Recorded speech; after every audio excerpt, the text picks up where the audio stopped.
আসসালামু আলাইকুম প্রিয় ভাইয়েরা, কেমন আছেন? আশা করি ভালো আছেন। এন্ড আই এম অলওয়েজ আলহামদুলিল্লাহ, বাট আই এম সামথিং অসুস্থ। আর আমি এমন অসুস্থ যে অসুস্থতা মানুষ আমার চেহারা দেখে, মুখ দেখে, নাক দেখে, হাত পাও দেখে বা আমার চলাফেরা দেখে কোনোদিনই বুঝতে পারবো না। আর আজকের উদ্দেশ্য হচ্ছে শরীর থেকে ঘাম ঝরানো। এই জন্য আমি খুব দ্রুত হাঁটতেছি উদ্দেশ্যহীন ভাবে। নামাবাজারের কাঠপট্টির ভিতর দিয়ে ওই দিক দিয়ে চিপা চাপা দেয়া কোন দেয়া হাঁটতে হাঁটতে আমি খুব দ্রুত যাইতে আছি, খালি যাইতে আছি।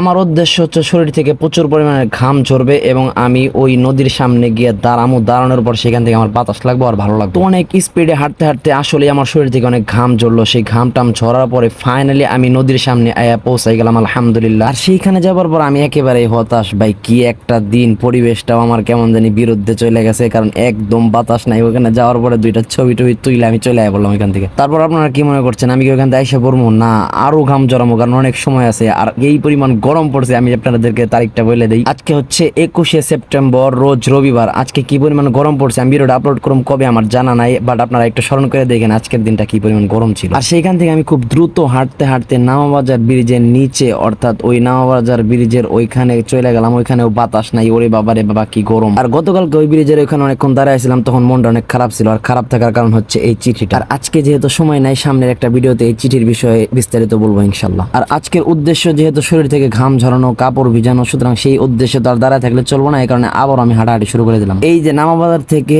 ওই নদী পর্যন্ত যাওয়ার অনেকগুলা গলি আছে, সেটার মধ্যে এটা একটা। কিন্তু এই গলিতে আমি 7-8 বছর একবার আমার যাওয়া হয় নাই রে ভাই। এটা একটা গলি, তারপরে এই যে এটা হচ্ছে 2য় নাম্বার গলি। এই গলিতে কোনোদিন যাওয়া আসা হয় নাই। আর আজকে যেহেতু কোনো কাজও নাই, কোনো উদ্দেশ্য নাই, এই কারণে উদ্দেশ্যহীন ভাবে হাঁটতে হাঁটতে নতুন গলি দেওয়া হাঁটা হয়ে গেল। আর অনেক নতুন নতুন জিনিস, অনেক জায়গা, অনেক কিছু দেখা হয়ে গেল। প্রথমে আমি ওই ব্রিজের ওইখানে পর্যন্ত গেছিলাম। ওইখান থেকে আমি হাঁটতে হাঁটতে কয়েকটা গলি দিয়ে দিক দিয়ে আসছি, বাট সবগুলো আমি আপনাদেরকে দেখাই নাই, কারণ সব জায়গায় হচ্ছে পচা মচা তো আপনাদের দেখানোর দরকার নাই। সুতরাং আপনারা একটু দেখেন। আমি যে অসুস্থ, আমার জন্য একটু দোয়া করেন যেন তাড়াতাড়ি সুস্থ হয়ে যায়। অনেক জোরে জোরে হাঁটতে হাঁটতে শরীর থেকে অনেক তেল বেরিয়েছে, বাট নদীর সামনে আসার পরে একটু বাতাস নেই। কি অবস্থা। আর অনেকক্ষণ দাঁড়ায় থাকার পর একটা লঞ্চ আমরা কইছিল, যেটা ছোটবেলায় আমাদের গাঙ্গের বাড়িতে যখন আসতো তখন আমরা কি করতাম জানেন? আবার নাইতে নামতাম। অর্থাৎ যদি গোসল শেষ করে বাড়ির দিকে যেতে থাকতাম, দেখতাম যে সেল হইতেছে, আবার আমরা দৌড় বেড়ে নামতাম। কি কারণে জানেন?